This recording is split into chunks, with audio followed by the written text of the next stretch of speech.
자리에 앉으시면서 우리 앞뒤 좌우 옆에 계신 분들 한번 서로 인사했으면 좋겠습니다. 주의 이름으로 사랑하고 축복합니다. 주의 이름으로 축복합니다. 주의 이름으로 축복합니다.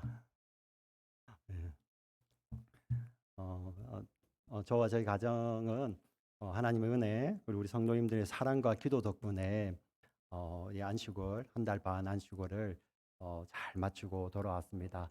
많이 충전 되었고 또 이렇게 또 가정이 또 믿음 안에서 또 서로를 한번 돌아볼 수 있는 귀한 시간들을 가지게 하신 우리 하나님과 이를 위해서 함께 기도해 주시고 이렇게 도와주신 우리 성도 여러분들께 깊은 감사를 전합니다. 제가 먼저 감사 인사 한번 할게요. 네. 어, 머무는 동안 우리 LA에서 남침녀교회 한인총회가 있었습니다. 전국 우리 미주 전역에 계시는 우리 목사님들 뿐만 아니라 선교지를 섬기시는 목사님, 또 한국에 계시는 목사님, 저기 아프리카를 섬기시는 또 선교사님들, 목사님들, 동남아시아를 섬기시는 분들, 또 우리 중남미, 센트럴 아메리카와 우리 사우스 아메리카를 섬기시는 우리 선교사님들, 목사님들 모여서 함께 하나님을 예배하고 찬양하는데 그때 주제가 무엇이었냐면은 모든 것의 중심 되신 예수입니다. 한번 따라해 볼까요? 모든 것의 중심 되신 예수. 우리 사진 찍을 때 이걸 구호를 확 외치면서 찍었거든요. 다시 한번 해볼까요? 모든 것의 중심 되신 예수. 모든 것의 중심 되신 예수. 근데 막 마음이 울컥한 거예요. 네. 우리 젊은 목회자에서부터 은퇴하신 목회자들. 사실 우리 작년에 테네시에서 총회가 있었는데 그때 참 많은 목회자들이 우리 하나님 나라의 부름을 받아서 작년에는 정말 그렇게 호명할 수 없을 정도로 많은 분들이 받아서 총회 때 영상을 들어서 올해 이분들이 하나님의 부르심을 받았습니다 하고 작년 총회 때는 그랬었어요. 그리고 올해도 뭐 여전히 곳곳에서 또 하나님의 부르심을 받은 분들이 있지만 참뭐 젊은 목회자든 연로하신 목회자든 그리고 뭐 미국에서 목회를 하시든 한국에서 목회를 하시든 또 규모가 우리 대도시에서 목회를 하시든 또 중소도시 아니 소도시보다 더 작은 또 한적한 곳에서 목회를 하시든 결국은 하나더라고요. 예수 그리스도. 예. 예수 그리스도 그 한 분이 너무 귀했고 딱 부름을 받을 때 하나님 앞에 설 때 너가 몇 명 교회를 목회하고 왔고 어느 지역에서 목회를 왔고 하나님 이렇게 웰컴 하시겠어요? 어, 아니죠. 예수님만 딱 남더라고요. 예수. 예, 아멘. 내가 예수를 믿나이다. 내가 예수를 믿나이다. 그 예수를 향한 믿음만이 교회에 남아 있더라고요. 참 은혜였습니다. 참 은혜였고 비록 이게 우리 목회자만의 깨달음이겠습니까? 우리 모두의 깨달음 아닙니까? 그죠? 우리 삶 가운데 우리는 비록 탈리에 있습니다. 뭐 우리 자녀들 오늘 또 이렇게 방학을 맞이해서 오신 자녀들도 있고요. 또 한국에서 방문하신 분들도 있고 여러 삶의 자리들, 위치들 있지만 어딘들 예, 탈릴 수 있고 아닐 수도 있고 또 지역뿐만 아니라 또 서로 다양한 일을 하고 있지 않습니까? 근데 가장 중요한 것은 무엇입니까? 바로 예수님 아니겠습니까? 우리가 예수님을 믿음으로 예수 안에서 행했던 모든 일들만이 우리 하나님 나라 갈 때 영원히 카운트 되는 거예요. 네. 예를 들어서 목회자라 할지라도 예수 없이 자기 이야기를 하고 자기의 영광을 쫓으면 아무것도 아닌 겁니다. 아무것도 아닌 거. 그러나 주일날 오셔서 여러분들 정말 작은 부분 하나, 아니 비단 우리 교회 예배당 안에서뿐만 아니라 여러분들의 삶에 흩어진 자리에서 누구 하나 바라보지 않는 그곳에서도 내가 예수의 이름으로 그 일을 행하면 하나님께서 그 말씀하신 예수님께서 결단코 그 상을 잃지 않으리라. 아멘. 예수님만 남는 거예요. 예수님만. 그래서 제가 돌아오면서 정말 예수만 전하다가 예, 예수만 전하다가 소원하기는 우리 예수님께서 이 땅에 오실 때 우리 다 같이 들림 받아서 다 같이 주님을 만나는 것도 참 귀하고 복되지 않습니까? 그걸 소원하지만 설령 그날이 오지 않고 우리 때에 오지 않고 우리가 순서대로 부름을 받는다 할지라도 우리가 주님 앞에 가실 때 잘했다 착하고 충성된 종아 예수만 남은 자들이죠. 그죠? 그게 우리가 함께 볼 수 있다면 그것만큼 귀한 거 어디 있겠습니까? 네. 우리 달리 공동체가 그런 공동체 되기를 주의 이름으로 축원합니다. 아멘. 예. 우리 교회가 제가 뭘 할 수 있겠어요? 말씀을 전해서 예수님을 증거하고 그 예수님이 우리 사랑하는 성도님들의 영혼 가운데 주인 되시고 우리 그 영혼이 예수님과 간극이 없고 믿음으로 살다가 주님 오라 하실 때 주님 앞에 갈 때 할렐루야 하고 영광 돌리는 우리 모든 우리 공동체 지체들 우리의 다음 세대들 자녀 세대들 되었으면 좋겠습니다. 오늘 이것을 기억하고 다시 한번 말씀으로 돌아가겠습니다. 우리가 작년 연말부터 올 우리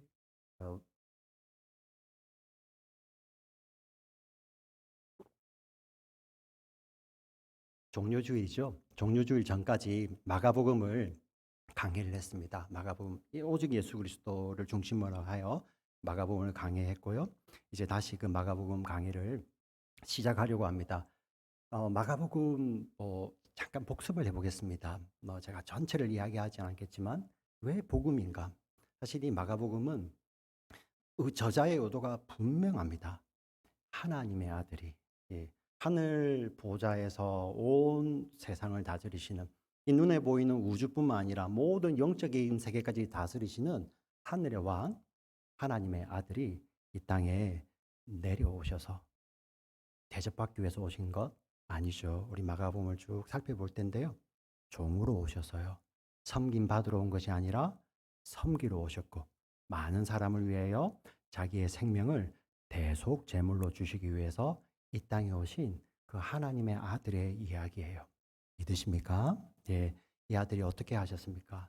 대접받는 것이 아니라 오히려 자기의 생명을 대속 제물로 주심으로 말미암아 십자가에 자기의 생명을 내어주시고 죽으시고 3일 후에 부활하심으로 말미암아 이제 대속하신 그 하나님의 자녀들에게 자신의 제자들에게 자신의 자녀들에게 예수를 주라고 믿고 따르는 그리스도인들에게 그 생명을 나누어 주시고 영원한 하나님 나라의 소망을 가지고 하나님 나라를 살게 하시는 그 예수 그리스도의 이야기입니다. 그 예수 그리스도가 우리에게 복음이고요. 그 예수 그리스도를 주로 예수 그리스도를 구세주로 고백할 수 있는 믿음이 바로 우리에게 복음인 것입니다. 아멘 하시겠습니다. 아멘. 이때는 좀 아멘을 좀 크게 하는 거예요. 다 같이 아멘 해볼까요? 아멘. 아멘. 아멘. 우리가 사람한테 아멘 하는 것이 아니라 하나님 말씀 앞에 아멘 하는 거잖아요. 하나님 말씀 앞에 예수가 나의 주시고 예수가 나의 복음이시고 예수 그리스도를 믿는 그 믿음이 나의 복음입니다라고 이렇게 아멘 하는 것입니다. 이 예수님이 오셔서 무엇을 이야기하셨습니까? 우리에게 생명을 주시고 그 생명 가지고 네 맘대로 살아라? 아니요. 하나님 나라를 살려고. 하나님 나라가 어떤 곳인지를 보여주시고 하나님 나라를 살려고 이 땅에 오셔서 우리에게 하나님 나라를 증거하시고 지금도 보좌 우편에 앉아 계셔서 우리를 통해서 하나님 나라로 이 땅을 다스리고 계세요. 비록 사람들의 눈에는 여전히 공중의 권세 잡은 자들이 여전히 세상이 이 땅에서 왕노릇하는 것 같지만 영적인 시각으로 믿음의 눈으로 보면 보좌 우편에 앉아 계신 우리 예수님께서 하늘의 왕 되셔서 지금도 사랑하는 교회를 통하여서 예수를 구주로 고백하는 하나님의 자녀들을 통하여서 이 땅을 하나님 나라로 통치하시는 줄 믿습니다. 아멘. 지금 그렇게 통치하고 계시는 거예요. 우리가 그 하나님 나라를 살고 있는 거죠. 마가복음은 바로 그 하나님 나라에 대해서 이야기를 하고 있는 것입니다. 하나님의 아들이 종으로 오셔서 하나님 나라의 속성이 어떤 것인지 본성이 어떤 것인지를 내가 잘나서 왕이 아니라 하나님의 아들마저도 스스로 자기의 생명을 내어주시는 그런 섬김을 통하여서 다스리는 그 영원한 하나님 나라 거기에 우리가 가야 되잖아요. 그 나라를 지금 증거하는 것이 바로 마가복음입니다. 그래서 십자가 이전에 많은 기적들과 많은 예수님의 가르침이 있는데 그 가르침과 그 예수님의 기적은 결국은 어디를 향합니까? 십자가를 향하고 그 십자가를 통하여서 하나님 나라를 보여주는 것이죠.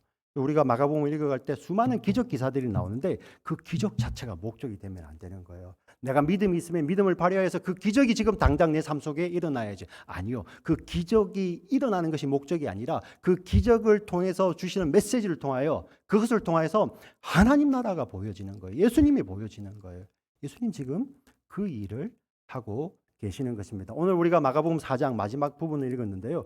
4장 우리가 읽었던 35절 바로 앞부분까지 예수님이 무엇을 하셨냐면은 우리가 4월달, 3월달에 살펴봤었죠. 우리가 잘 아는 비유, 우리 겨자씨 비유, 그리고 네 가지 땅에 뿌려지는 씨 뿌리는 자의 비유 이런 거 다 기억나시죠, 그죠? 아, 한 10년 됐죠. 우리가 한지 2010년도에서 오래 했습니다. 오래. 그런데 그 비유를 하시면서 예수님 하신 말씀이 이 비유를 통해 무엇을 하셨냐면은 너의 지식을 내가 늘려줄게. 영농은 이렇게 하는 거야. 씨는 이럴 때 뿌리는 거야. 이래야 결실을 많이 아니요. 하나님 나라를 가르치셨어요. 하나님 나라. 비유를 들어 하나님 나라를 가르치셨어요. 그 날이에요. 오늘 본문의 배경도 바로 그 날입니다. 왜 하필 전혀 상관없는 내용 같은데 복음서 저자들은 꼭 그날이라고 이야기를 하죠. 그죠? 예수님께서 비유를 가지고 하나님 나라를 가르치신 그날에 갑자기 배를 타고 저 반대편에 가자고 말씀하시는 겁니다. 유대인들은 물론 저녁이 되면 새로운 날이 시작을 하지만 저녁은 하나님과 함께 있는 날이지 뭐 새롭게 일을 벌리는 날이 아니에요. 그리고 다음 날 가도 되잖아요. 그죠? 아침에 일어나서. 근데 예수님은 갑자기 그날에 저녁이 되니 제자들에게 배를 타고 반대편으로 가야 된다고 말씀하시는 거예요. 여기에는 이유를 설명하고 있지 않지만 우리 다음 주 5장을 보게 되면 이유가 나옵니다. 딱 한 가지 이유 때문이에요. 지금 예수님이 계시는 곳은 우리 갈릴리 호수, 갈릴리 바다라고도 하죠. 그래서 우리 갈릴리 호수, 갈릴리 바다, 뭐 디베랴 호수, 디베랴 바다 다 똑같은 한 곳을 우리가 다르게 부르는 것입니다. 그래서 우리 요즘 구글 지도에도 공식 명칭은 Sea of Galilee예요. Sea of Galilee. 호수지만은 우리 유대인들은 바다로 여겼던 것이죠. 근데 그 서편은 갈릴리 지역입니다. 유대인들이 사는 곳이고요. 갈릴리 동편은 어떤 곳이냐면은 이방인들이 거하는 곳입니다. 사실 지금도 우리 성지순례를 가보면 그 이방인들이 거했던 곳이 엄청나게 우리 유족들이 대단해요. 네, 데가볼리라고 나와 있는데요. 테카폴리스입니다. 10개의 도시들, 이방 도시들 10개. 아주 로마의 문명이 화려하게 발달한 10개의 도시, 이방 도시죠. 예, 거기에 거라사라는 곳에 예수님이 거기를 가기를 원하시는데 거기에 가셔서 딱 한 가지 일만 하시고 예수님 다시 돌아오세요. 다시 배를 타고 다시 건너편으로 오십니다. 근데 그 한 가지 일이 뭐냐면은 우리가 다음 주에 보게 될 것이지만 어떠한 사람이 있는데요. 그 사람이 귀신이 들려 있습니다. 근데 그 귀신이 얼마나 많든지 이름이 뭐냐고 예수님 물으시자 우리는 군대입니다. 왜냐하면 많기 때문입니다. 레기온이라는 말은 로마 우리 군대를 계수하는 단위로서 6천 뭐 경우에 따라 다르겠지만 최소 2천에서 6천 정도 되는 그런 어마어마한 수의 귀신 들린 자, 그 자를 만나러 가시기 위해서 예수님 그 밤에 출발하시는 거예요. 우리가 5장을 미리 땡겨왔어요. 하나님 나라를 갑자기 선포하시다가 갑자기 거기를 가시는 거예요. 왜 그럴까요? 유대인들의 이방 땅에 구원이 없다고 생각을 합니다. 그 이방 땅 가운데서도 도저히 유대인들의 생각으로는 구원받을 수 없는 귀신도 그냥 귀신이 아니라 군대 귀신이 들려있는 그 사람에게 예수님 찾아가셔서 하나님 나라를 선포하시는 것이죠. 사실 이게 남의 이야기가 아닙니다. 굉장히 우리 이야기를 알고 보면 너무 은혜로워요. 우리가 바로 그러한 존재이거든요. 그 한 사람을 위해서 예수님이 가시는 거예요. 사실 예수님이 우리는 지금 그 갈릴리 호수, 야 그런 예수님 수고를 하셔서 이 구글 지도에 그거 보면 몇 마일인지 나와요. 배를 타고 가면 이렇게 가로지르는 거, 아니면 돌아서 가면 몇 마일? 걸어서 가면 몇 마일, 요즘 구글 지도 기가 막히죠. 예.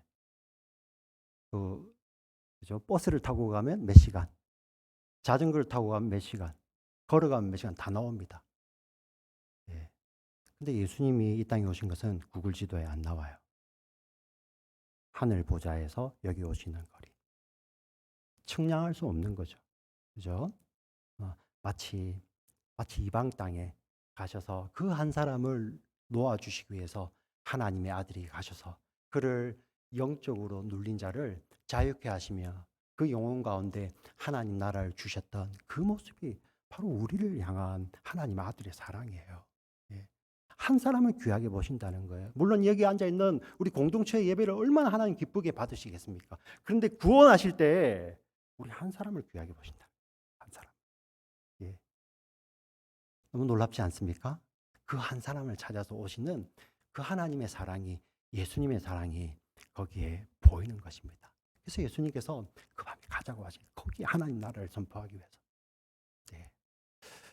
그런데 그때 어떤 일이 벌어집니까? 배를 타고 가는데요.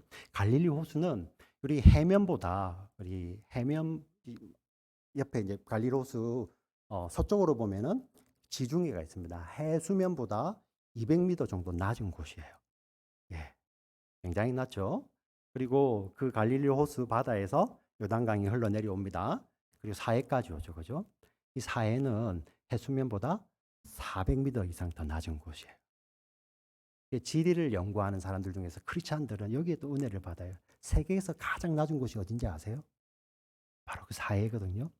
사해와 그 여리고 주변이에요. 사해 그 주변. 그 하늘 보좌를 버리신 그 예수님이 세계에서 지리학자들 기준으로 가장 낮은 곳에 거기 오셔서 사해가 가신. 그래서 참 모든 게 배울 게 있죠, 그죠? 이 무화과 나무 비유에서도 배우는데 지리학자들은 그것만 보고도 우리 주님 너무 좋은 거야. 여러분 언제 그렇게 주님의 사랑에 감격하십니까? 너무 좋지 않습니까? 제가 아멘을 강요하지 않겠습니다. 주님을 주님이 너무 좋으신 분들만 아멘 하십시다. 아멘, 아멘. 예. 그거 구글 지도에 나오지 않는 거기 예수님 찾아오시는 거, 우리를 찾아오시죠. 그 이야기가 마가복음에 기록되어 있잖아요. 자, 갈릴리 호수를 지났는데 호수는 해수면보다 200m 낮고요. 갈릴리 북쪽으로 가면은 산이 있어요. 우리 성경에 나오는 헬몬산이라 나오죠. 헤르몬산 이게 산맥인데 그 산맥처럼 크진 않게 산들이 쭉 이어집니다. 근데 가장 높은 곳이 2,800m가 넘어요. 우리 한국의 백두산이 2,700 얼마죠, 그죠? 2,744, 84 해마다 조금씩 바뀐다고 하는데 그 백두산보다 훨씬 높은 산들이 북쪽에 있고요. 갈릴리 호수는 해수면보다 200m가 낮아요. 그러면은 그 산과 갈릴리 호수의 고도차는 3,000m가 넘는 것이죠. 예. 3,000m, 그 2,800m 높은 곳에 그 공기는 찬 공기죠. 우리 호수에 더운 공기와 만나게 되면은 돌풍이 불겠죠, 그죠? 이 갈릴리 호수에는 갈릴리 호수가 저녁이 되면 굉장히 평온하다고 그래요. 네.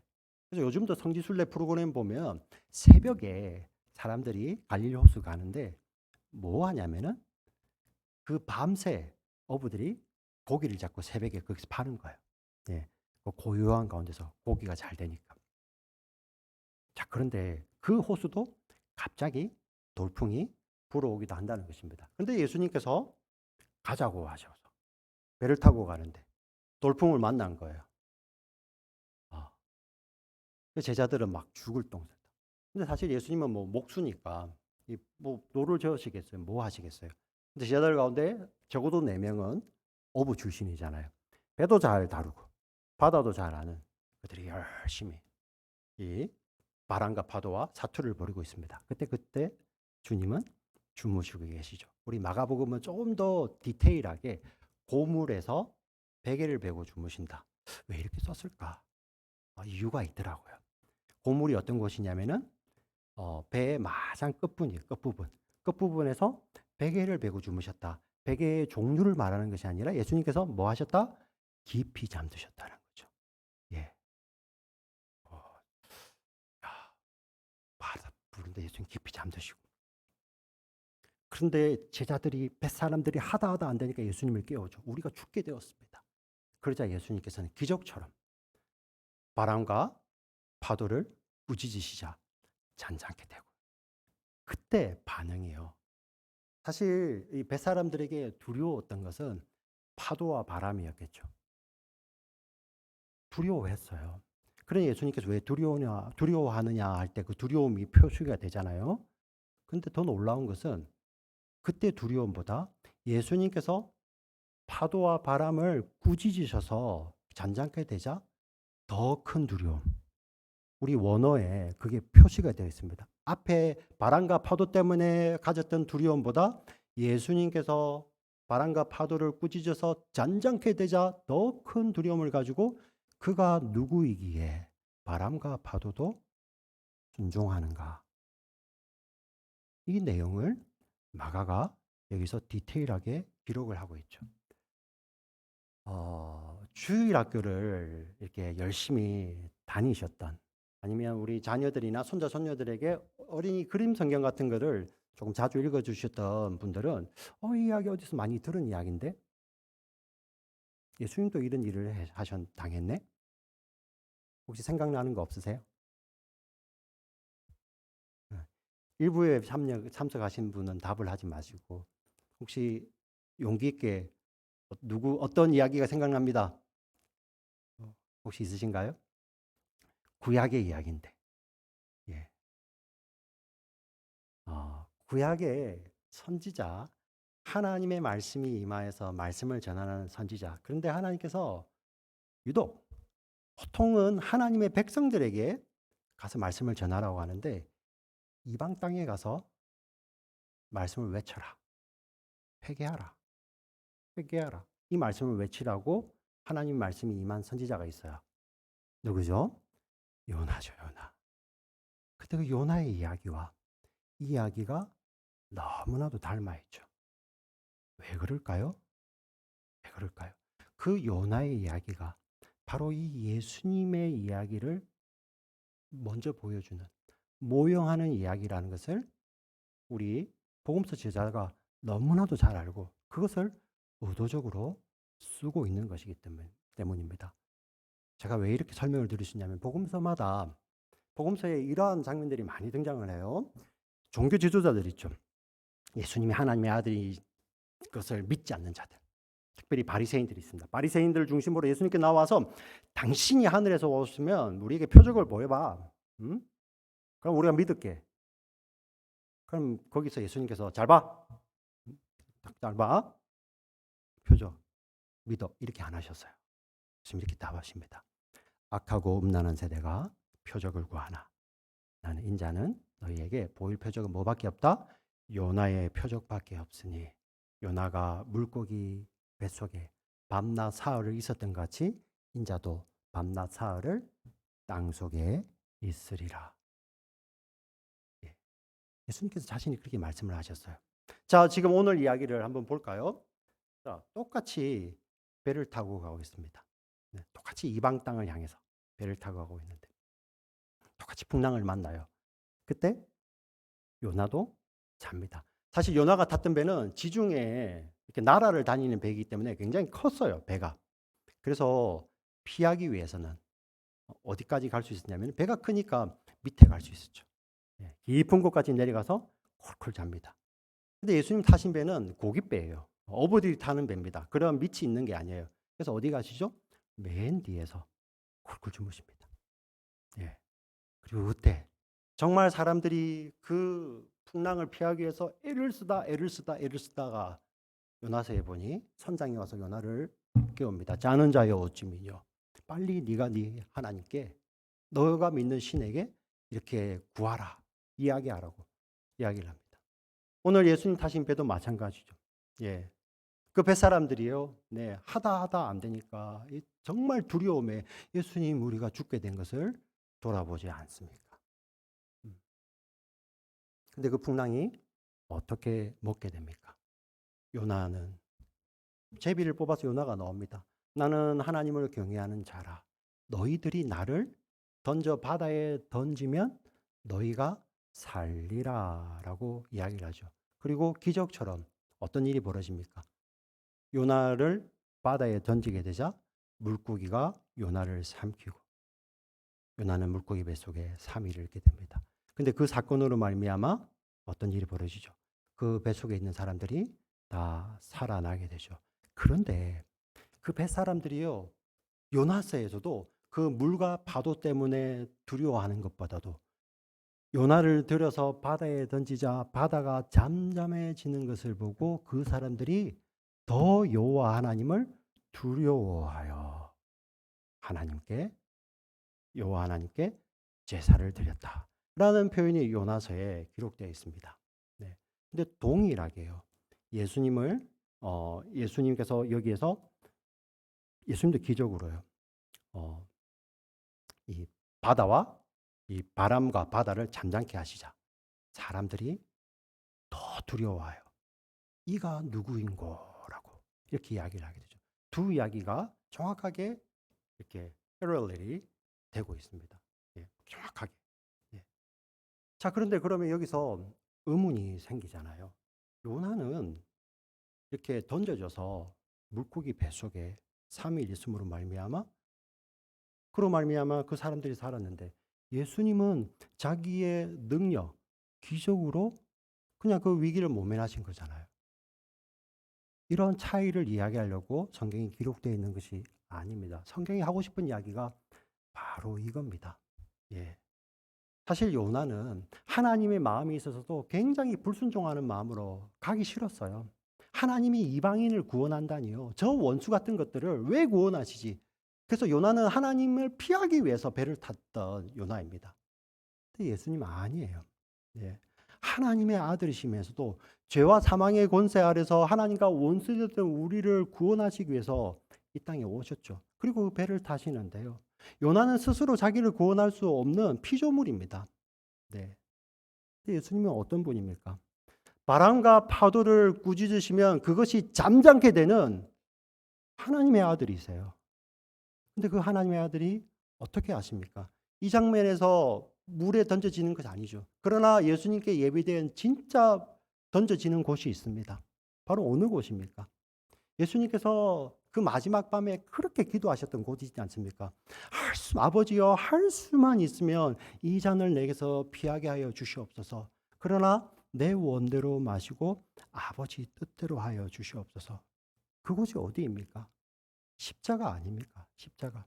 네. 온 세상의 죄를 다 담당하시고 하나님의 백성들의 모든 죄를 다 담당하시고 예, 누구도 가기를 원하지 않는 사실 제가 여러분들을 대신해서 제가 여러분들 목사니까 여러분들을 위해서 제가 십자가를 지겠습니다. 그런 말을 누가 믿으시겠습니까? 예. 어느 정도까지 흉내는 내겠죠. 근데 정말 그 영원한 목숨을 버릴 정도로 사랑이 어디에 있어요? 근데 예수님이 그 일을 하시잖아요. 자기 몸이 자기의 영혼을 거기에 다 던지시는 거예요.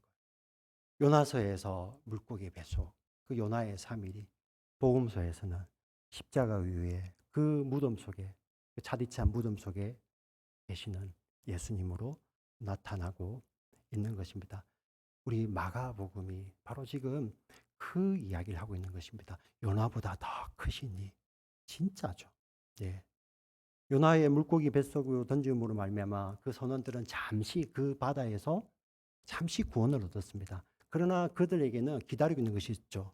우리 모두에게 기다리고 있는 것 어떤 것이죠? 바로 아담 이후에 죄와 권세 아래 있는 죄와 사망의 권세 아래 있는 자들이 모두 가야 될 곳 영벌입니다. 그것은 어느 누구도 피할 수 없는 것이죠. 잠시 이 땅에서 생명을 부지한다 할지라도 누구나 그 길을 가야 됩니다. 그러나 예수님께서 자기의 몸을 던진 곳은 어디입니까? 거기에서 우리를 건져내시는 자리예요. 네, 거기에서. 음. 그 요나의 기적보다도 훨씬 크시니 그분이 자기의 생명을 지금 이 자리에 앉으신 분들의 모든 죄를 다 짊어지시고 우리가 아담 때부터 물려받은 죄뿐만 아니라 우리가 이 땅 가운데 살아가면서 범하는 모든 죄를 다 짊어지시고 자기의 생명을 거기에 아낌없이 내어드리는 예, 요나보다 크신 이에 대한 이야기를 지금 여기서 하고 있는 것입니다. 그래서 우리는 이 이야기를 통하여서 자기의 생명을 내어주시는 하나님의 아들을 만나는 것이죠. 그래서 우리는 이 마가복음을 복음이라고 합니다. 할렐루야. 우리를 구원하시는 이 복음 이야기인 것이죠. 우리는 이 말씀을 듣고 감격합니다. 그러면 이 말씀이 이렇게 기록되어 있는데 이 말씀들이 뭐 다 복음이면 예, 맞습니다. 근데 이 복음을 대하는 우리의 삶도 여기에 그대로 다 녹아 있는 것입니다. 시간이 조금 갔으니까 제가 좀 더 짧게 설명을 드리도록 하겠습니다. 우리는 이 복음을 통해서 예수님을 아는 자들이죠. 근데 우리의 삶 가운데서 어떤 일이 벌어지는지 사실 제자들의 삶을 보면 너무나도 신기합니다. 너무 신기해요. 우리의 삶이 복음서에 그대로 다 녹아 있어요. 어떻게 아냐고요? 우리 배안으로 한번 가볼까요? 배안으로 지금 풍랑이 몰아치는 배안으로 제자들과 함께 우리가 거기에 있는 거예요. 근데 거기에 가면 의문투성입니다. 왜냐하면 예수님의 말씀에 순종했는데 순종해서 배를 탔어요. 그렇지 않습니까? 근데 풍랑을 만납니다. 파도를 만나고요. 바람을 만납니다. 주님 말씀에 순종해서 왔는데도 바람과 파도를 만납니다. 그리고 더 놀라운 것은 주님 옆에 계시는데도 바람과 파도가 일어나는 거예요. 이해가십니까?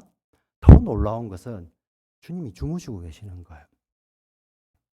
우리 배 안에 있는 그 사건들이 우리 인생을 그대로 보여주는 것 같지 않습니까? 우리가 예수를 믿는데 사실 우리가 종교라는 건 무엇입니까? 내가 종교심이 강하고 종교가 요구하는 그 믿음, 그 신실함이라 하죠. 그죠? 그것을 쌓으면 쌓을수록 이런 어려움을 명하는 것이 약속이 종교 아닙니까? 근데 복음은 그렇지 않더라는 거예요. 예수님의 말씀에 순종했음에도 불구하고 바람을 만나고 파도를 만날 수가 있고요.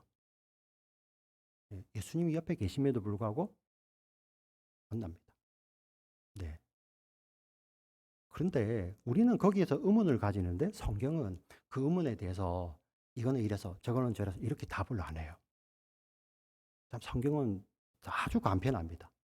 예. 예수님도 이럴 때 그냥 믿음. 오늘 본문에도 너희 믿음이 어디 있느냐? 마태복음에서 너희 믿음이 작느냐?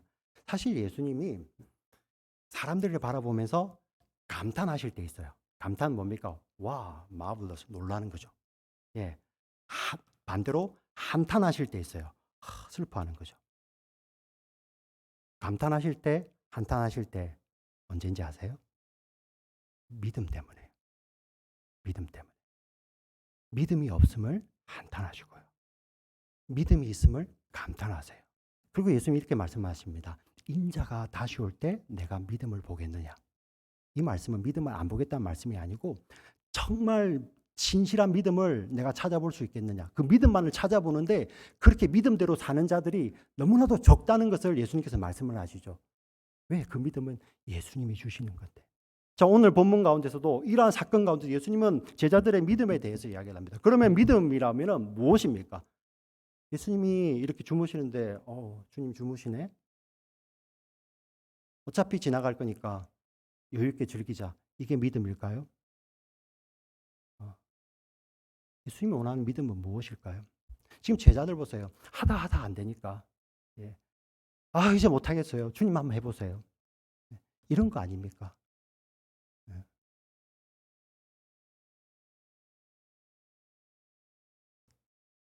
사실 주님이 원하는 믿음이라는 것은 우리가 주님과 붙어 있는 거예요. 음. 주님 저기 멀리 계세요. 제가 알아서 하고요. 몇 년 뒤에 만납시다. 세상은 그걸 믿음이라고, 그걸 믿음의 크기라고 이야기할 거예요. 주님 없이도 다 이루어 놓고 만날게요. 그거 아니에요. 주님이 원하는 게 무엇입니까? 주님과 붙어 있는 거죠. 주님과 함께 하는 거예요. 음. 그래서 그 파도가 몰려오는데 나는 안 무서워, 안 무서워. 그게 아니에요. 내가 할 수 있어가 아니라 주님 꼭 붙드는 거죠. 주님께 즉시 가는 것입니다. 저 주님 없으면 못해요. 주님 없으면 못해요. 네. 믿음은 주님이 주시는 것입니다. 우리의 신실함이 아니라, 우리의 강함이 아니라 신실하시고 강함 대신 주님 안에 있는 것이죠. 배에서 우리는 무엇을 깨닫게 됩니까? 믿음이란 이렇게 한번 정의해 볼까요? 오늘 사건을 계기로 주님과 나 사이의 간극을 이야기하는 것입니다. 예. 내가 주님 안에, 주님이 내 안에, 그게 믿음이에요. 사람들은요, 파도가 높고 바람이 세면 두려워합니다. 근데 믿음의 사람들은요, 그게 아니에요. 파도가 적고 바람이 적어도요, 아니, 아무 파도가 없어도 우리가 주님과 떨어져 있으면 그건 위기인 거예요. 위기인 거예요. 그런데 아무리 파도가 높고, 물론 파도가 없을 때도 마찬가지입니다. 파도가 높고 바람이 몰아쳐도 우리가 주님과 붙어 있으면 그건 아무것도 아닌 겁니다. 우리 믿음의 어른들 잘 아시잖아요. 한번 돌이켜 보세요. 우리의 삶 속에 바람이 불지 않고 파도가 치지 않을 때가 언제 있었습니까? 늘 있었지 않습니까? 근데 파도와 바람의 크기와는 상관없이 그게 아무리 작아도 내가 주님과 멀어져 있으면 그게 너무 무서운 거죠. 그렇지 않습니까? 근데 우리가 주님과 있으면 그 크기 때문에 우리가 두려워하지 않는다는 거예요. 왜 그런지 아십니까? 우리는 주님과 함께 어디까지 갔을까요? 그런 이 자연이 주는, 사실 자연이 주는 그 두려움 있어요. 산불 두렵죠. 예, 허리케인 두렵죠. 근데 그것보다 훨씬 큰 두려움이 무엇입니까? 하나님의 우주적 심판 아닙니까? 우리의 모든 죄, 지금 우리가 말했던 거, 우리가 생각했던 거, 우리가 품었던 음란한 생각들, 저 사람 막 이런 생각들, 그게 예수님 없이 하나님 앞에 그대로 선다 생각해 보세요. 어. 여러분 안 두려우십니까? 이것보다 두려운 게 없어요. 모든 사람이요. 모든 사람이 예수님 없이 하나님 앞에 우리가 생각했던 거, 뱉었던 거, 행했던 거, 그 모든 것을 가지고 하나님 앞에 서게 될 것이에요. 그게 최후의 심판입니다. 근데 믿음의 사람들은 그 자리에 예수님 안에 서는 거예요. 그 자리를 십자가를 통해서 경험했기 때문에 우리는 예수님 안에 있는 것이 가장 안전하다는 것을 우리는 알게 되죠. 이제 배에서 내리기를 원합니다. 배에서. 이거는 꼭 깨닫고 내렸으면 좋겠습니다. 믿음이란, 믿음의 크기란, 예. 어떤 내가 많은 것을 이루면서, 예. 예수님 그게 감동하지 않았어요. 예수님 복음서에 보셨잖아요. 그가 여자이든 남자이든 나이 많으시든 나이가 어리든, 예. 부자든 가난한 자든, 예. 건강한 자든 병든 자든 예수님한테 그게 중요한 게 아니었어요. 예수님 뭐만 보셨죠? 그에게 있는 믿음만 보셨어요. 그가 이방인이든 그가 종교 지도자든 뭐로 포장을 하든 예수님 그거 보지 아니하시고 그 안에 믿음이 없으면 한탄하시잖아요. 예수님 그 믿음 주시길 원하십니다. 우리가 이 배에서 내려올 때 그 믿음이 무엇입니까? 주님 주시는 믿음? 우리가 주님 안에 있는 거야. 왜? 주님만이 믿음을 주시는 거거든요. 주님이 믿음의 주시요 온전케 하시느니. 히브리서에 나오죠. 믿음의 창시자시요 우리의 믿음을 완전케 하시니 그분과 함께 우리가 내리는 것입니다. 사랑하는 지체들, 이제 우리가 배에서 내려 일상으로 돌아옵니다. 예전에는 믿음을 잘못 오해해가지고 믿음이 좋으면 교회만 막 와서 기도하고 말씀 읽고, 근데 삶의 자리에 와서는 엉망이고, 예, 말도 막 함부로 하고 할렐루야 야고보서에 나오죠, 그죠? 그런데 나오면서 바로 차 막 앞지르 가면서 오늘 정말 기분 나쁘게 앞에서 깔짝거린 제가 막 하는 것 같잖아요, 이렇게. 예. 믿음을 오해했어요, 믿음을요. 믿음을 정말 오해했어요. 그래서 막 믿음이 좋다고 하면서 자기 상 엉망으로 살고 자기 마음대로 살고, 그래도 믿음이 좋으니까. 천만에요. 그건 믿음이 아니에요. 믿음은 아무것도 안 하는 것이 아니라 믿음은 다 하는 거예요. 모든 일을 다 하는 거예요. 다만 내게 능력 주시는 자 안에서 하는 거예요. 다 같이 아멘 할까요? 주님 안에서 모든 것을 하는 것입니다. 네. 지금 이 자리에 드리는 예배도 우리가 찬양을 드리는데 다음 주 오늘도 정말 은혜롭게 찬양을 드렸지만 정말 더 하나님이 원하시는 그 찬양을 드렸으면 좋겠어요. 네, 사람들 눈치 보지 아니하고 하나님 앞에 쏟아드리는 거죠. 하나님 원하시는 찬양이 무엇이었습니까? 하나님은 영이시니 예배하는 자가 영과 진리로, 예전에는 신령과 진정이라고 했습니다. 하나님이 원하시는 대로 주님 안에서 그냥 드리는 거죠. 그 예배를 하나님 기뻐 받으신다는 것입니다. 지금 말씀도 마찬가지입니다. 네, 기도도 마찬가지입니다. 예배당 안에서만 이 일이 일어나는 게 아니에요. 우리의 모든 자리에서, 지금 여기 학생도 계시고 교수님들도 계시고 직장인도 계시고 비즈니스 하시는 분도 계시고 리타이어 하시는 분도 계시고, 삶의 자리가 다 다르잖아요. 어떤 거 하나로 여러분들의 삶을 다 이렇게 정의할 수 있겠습니까? 아무것도 없죠. 그런 게 어디 있어요? 단 한 가지 있습니다. 믿음이에요. 믿음. 믿음.